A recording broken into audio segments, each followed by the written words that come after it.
Исәмсез, хөрмәтле коллегалар, без Рамазан фест бәйрәменә багышланган матбугат очрашуын башлап җибәрәбез. Добрый день, здравствуйте, уважаемые коллеги. Мы начинаем пресс-конференцию, посвященную празднику Рамазан фест в честь окончания месяца Рамадан.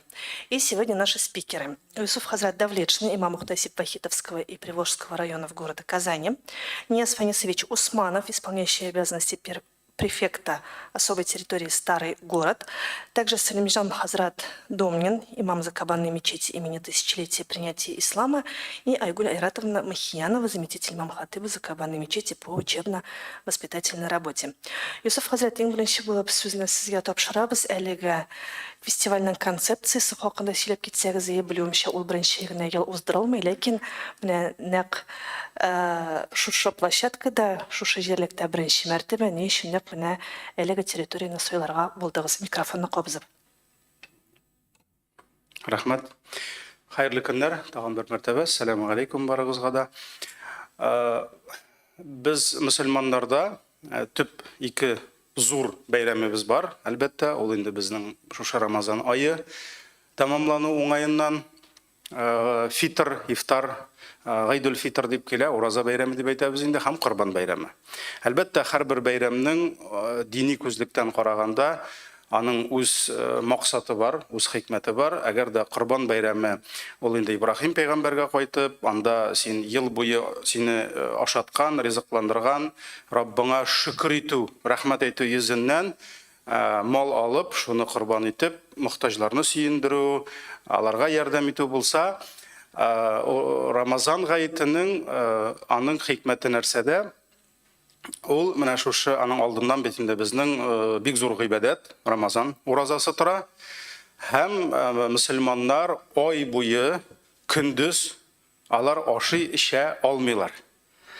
Кич белән генә авыз ачалар һәм сәхәр ашыйлар.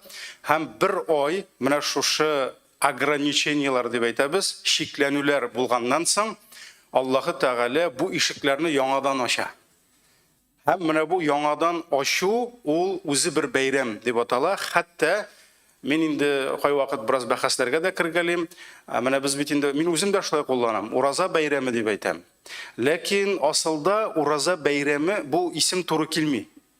Ни өчен? Чөнки ураза тыелу дигән сүз. Воздержание от еды и питья дигән сүз.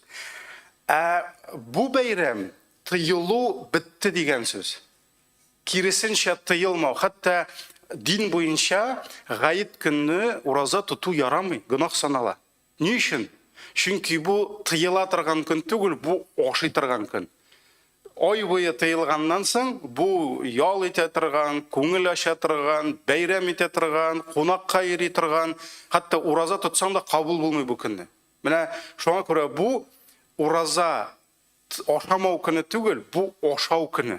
Аның хәтта гарәп телендә дә тәрҗемәсе Айдул фитр дип килә, ифтар, праздник разговения дип атала. Говение түгел. Шулай бит, без киресенчә әйтәбез бит, ураза говение дип әйтәбез. Шуңа күрә менә бу бәйрәм, без моның хикмәте нәрсәдә?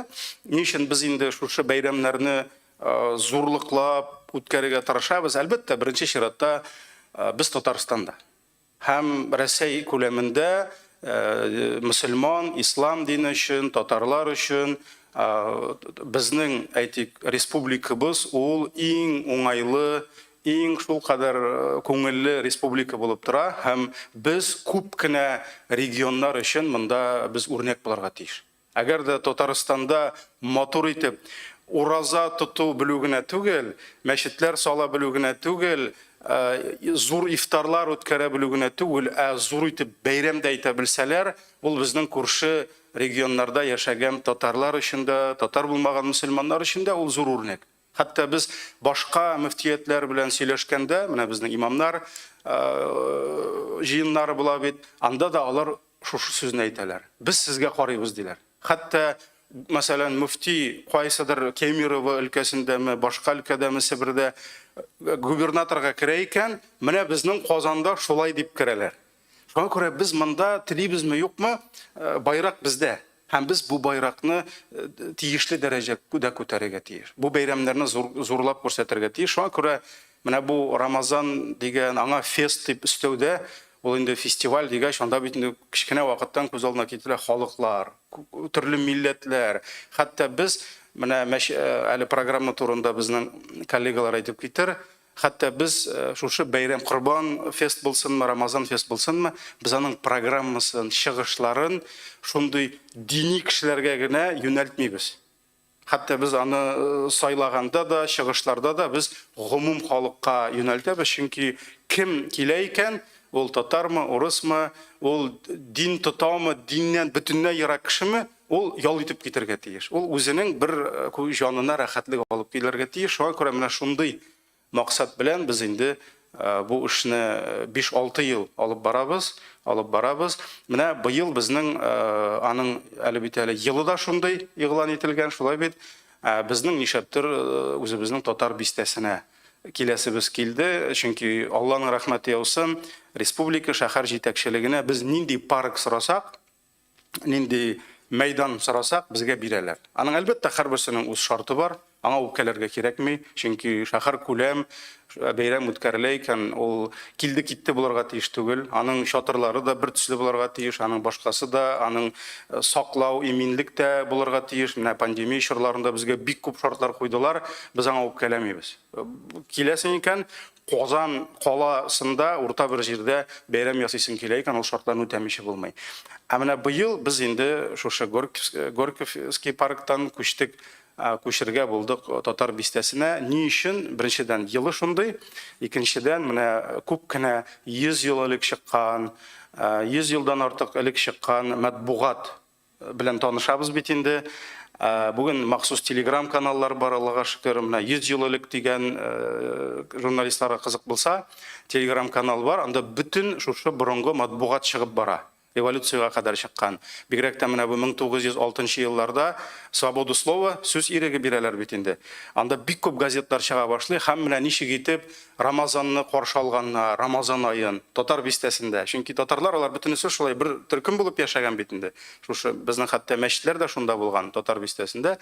Менә ничектер шуларны укып, карагыз әле, бездә бит шушы җир кешеләре инде дип, без быел шулай уйладык татар бистәсенә килергә.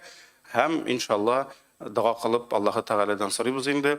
Ничектер ул безнең милләтебезгә, үз җиребезгә ничектер анда бит инде мәрҗәниләр йөргәннәр, шул җирләрне атлап, барудилар йөргәннәр, башкалары йөргәннәр. Бездә шунда ничектер рухи яктан шатланырбыз дип өметләнәбез инде. Менә шундыйрак бераз гына ниятләр, фикерләр. Рәхмәт сезгә, Юсуф хәзрәт. Юсуф Фәнисович, сүзне сезгә тапшырабыз.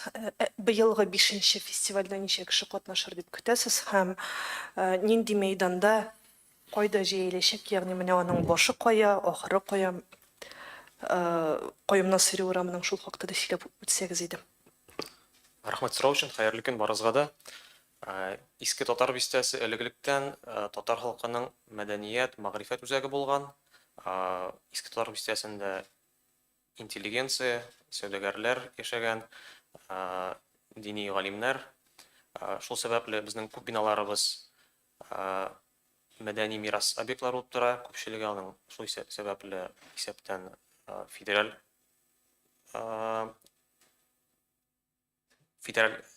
күләмдә. Иске татар бистәсе Казан халкының һәм туристларның яраткан җире. Без шушы урынны популярлаштыру нияте белән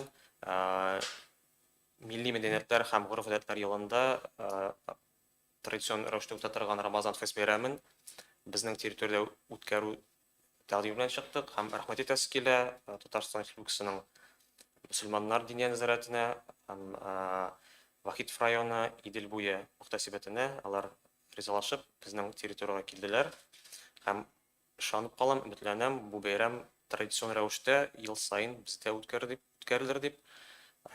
Быел ул Каюм Насыйри урамында һәм Зәйни Султан урамында үтәчәк. Территориясе 1 гектардан артып китә. Бу территориягә безгә бер юлы 1000-нан артык халык сыя һәм гомумән көн узында 7000-8000 ләп кунак көтәбез. Biz Каюм Насыйри урамында 2 мәчет бар. Хәзер бит намаз вакытлары күчеп бара. мұсылмандар оңайлы болсын үшін бәйрам вақыты 2 намазға туры келе. Аларға мәчеткә кіріп намаз оқысалар бик оңайлы болашақ бізде. Шул. Бик зур рәхмәт сезгә. Мөгаен әле яңадан сораулар да булыр. Сәлимҗан хәзрәт, слово передаем вам. В этом году перед мечетью Мурджани была вся улица украшена тематически. Впервые, кстати, это было сделано. А вот что касается непосредственно самого фестиваля, как будет это все украшено, то есть как вы будете зазывать, в том числе и гостей города, на данный большой праздник. Добрый день, коллеги. Изначально хотел бы отметить то, что этот у нас праздник, он уже проводится в 5-й год подряд.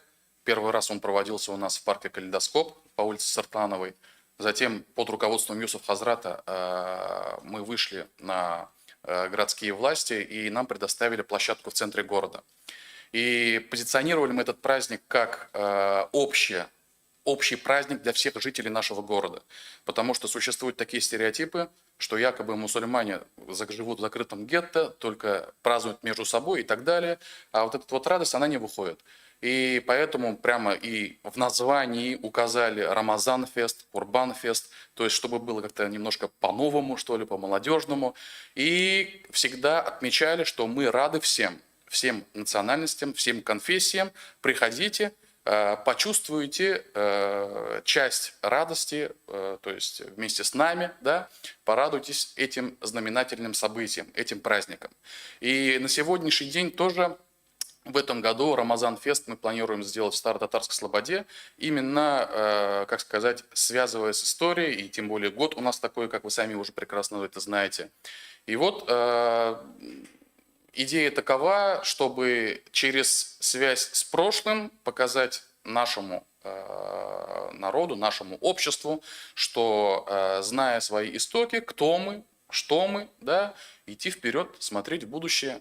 И тем более, сами понимаете, на сегодняшний день традиции и вот эти вот наши культурные ценности, они должны занимать в обществе большое место. Рахмет. Спасибо вам большое. Ойгаль, расскажите, пожалуйста, непосредственно про программу, что ожидает гостей все-таки с 15 до 20 часов на протяжении целых 5 часов, что смогут увидеть казанцы, а также гости нашего города. Добрый день. У нас праздник начинается в 16:00. 2 входа в праздник есть со стороны улицы Татарстана и со стороны озера Кабан. Со стороны Татарстана и со стороны озера будут встречать аниматоры в национальных костюмах, ходулисты в национальных костюмах.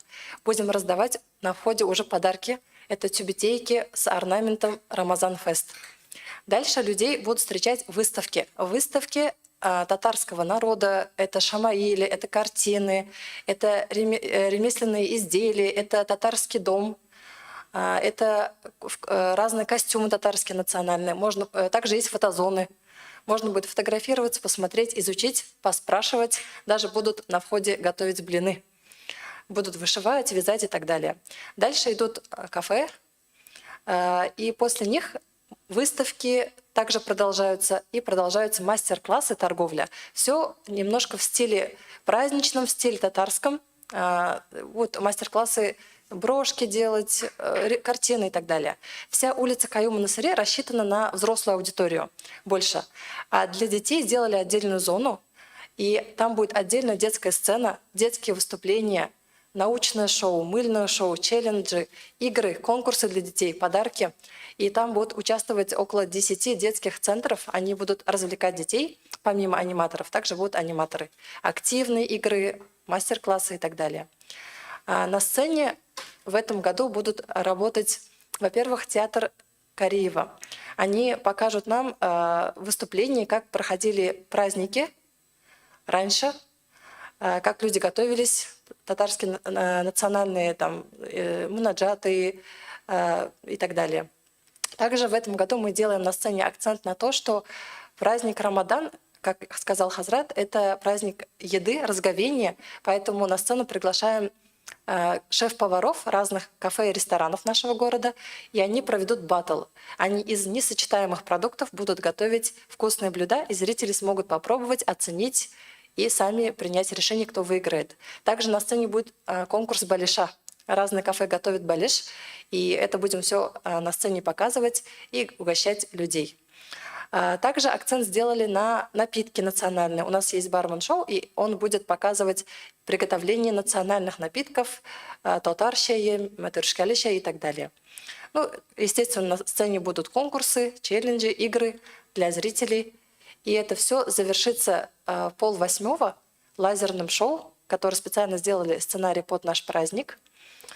После сцены дальше локация идет зона отдыха. Там будут расстелены пуфики, можно будет посидеть, посмотреть. И после него будут активные игры уже для взрослых, для мужчин, для молодых людей, чтобы было весело. Вот такая программа праздника. Айгүл, бик зур рахмет, сіз шундай тәмле итеп сөйләдегез, өчен дөресен әйткәндә ураза тотучы кешеләргә. Гомумән, менә инде бурасы килә башлады. Хөрмәтле коллегалар, сезнең сорауларга күчик, уважаемые коллеги, у вас наверняка есть вопросы, давайте перейдем к ним. Или настолько уже все подробно рассказали, что теперь уже хочется только посетить сам фестиваль. Рахимитов. Хайырлы көн, Шәһри Казан газетасы Илгизә Галиуллина. Программада шеф-поварлар булачак дидегез. Кемнәр микән ул, әйтеп үтсәгез иде. Бездә катнаша Азу кафесы Софра кебаб, итле һәм кыстыбый. Алар ризыкларын тәкъдим итәчәкләр бәйрәмдә дә һәм менә шул кафеларның шеф-поварлары сәхнәдә булачак. Төбәтә юк. Юк. Аңлашылды. Әй, рахмет. Но просто әйтәсе килә, то что Казанда, конечно, хәләл кафелар алар бик күп һәм бик төрле. Без кыстыбыйларын да яратабыз, итләрне дә, түбәтәйләрне дә, ләкин бөтенесен дә сыйдырып бетереп булмый. Шуңа күрә без инде мәҗбүр булабыз менә шушы шикләнгән кафеларга гына таянырга. Әмма ләкин теләгебездә бөтенесен дә бергә чакырырга. Рахмет. Рахмет. Еще, по-моему, есть вопрос, Шәһри Казан, да? Биреп бетерегез, и потом передадим слово. Менә бәлеш пешерү буенча конкурста була дип әйттегез. Бу конкурста җиңүчеләрне ничек сайлаячаксыз, нинди критерийлардыр? Аны караучылар үзләре сайлагачлар. Без кунаклар арасыннан сайлап алабыз балаларны, зурларны бер 10 кеше, алар сәхнәгә чыгып, кабып карап, бөтен кешегә аңлатып тәмнәрен шулай итеп сайлагачлар. Машачлар үзләре сайлый, демәк. 25 ел бәлеш ашаган жюри үзенең сүзен әйтәчәк. Рәхмәт, хәзрәт. Безгә Госман хәзрәт әйтә, син ничә ел бәлеш ашаган кеше белән сөйләшкәнеңне белеп сөйләш инде дип. Шуның кебек без анда ниләр, белгечләр бәлеш буенча. Рәхмәт. Добрый день, Татар-Информ, Роман Ваксан. Вы сказали, что будут площадка и игры для взрослых, для мужчин. Скажите, пожалуйста, что это за игры такие? Активные игры. Каждый год папы просят игры для них. Они хотят побегать, канат потянуть, там, эстафеты и так далее. И мы приглашаем аниматоров специально для них, опять костюмированные в татарском стиле, с национальными играми, да и вообще с активными играми. Там как раз зона такая, более спокойная, и папы смогут побегать, получить подарки. Короче, после месяца поста будем дурачиться. А мама Можно чем и будет подурачиться. заниматься? Мамы Мама будет кубрек детей с смотреть? детьми, наверное, уж, да. Мамы, Они как всегда, мастер-классы будут делают. детей. Не, мы каждый год меняем. Например, в парке Горького у нас отдельная зона была, потому что вот верующие мамы, например, они же в платках, также. И вот, как я говорю, подурачиться перед мужчинами им неудобно. И вот мы немножко их отдельно раз, и там где-то и платок может упасть, где-то и рукава могут открыться, вот оголиться, да. Поэтому они вот немножко здесь, а мужчины немножко здесь, чтобы, ну, каждому комфортно было. Спасибо большое. Тагын Шәһри Казан әйе. Концерт программасына килгәндә, бәлки бер хатлайнер буладыр. Татарча айтып булмыймы? Хедлайнер, ул менә төп артистны, мәсәлән, без бит инде 30 августка барабыз, әйме? Без аны ахырында салават чыгыш ясаячагын белеп барабыз. Менә шушындай Салават Тагдиновка чыктым, чакырдым, килер идем, Сочига китәм диде. Шуңа Кем күрә килә? Мухаммад Фасахов килә безнең нашитлар буенча бу елны. Яшь егет ул. Рамазан турында нашитлары бар. Без сценарий, безнең сахна 2 генә сәгать эшләгәч, башка кешене сыйдыра алмадык. Булай теләүчеләр Һәм бар. Динар Шәймарданов дип язылган менә монда. Ул булмаячак. Динар булмый. Демәк, төп хедлайнер Мөхәммәд Фассахов. Әйе.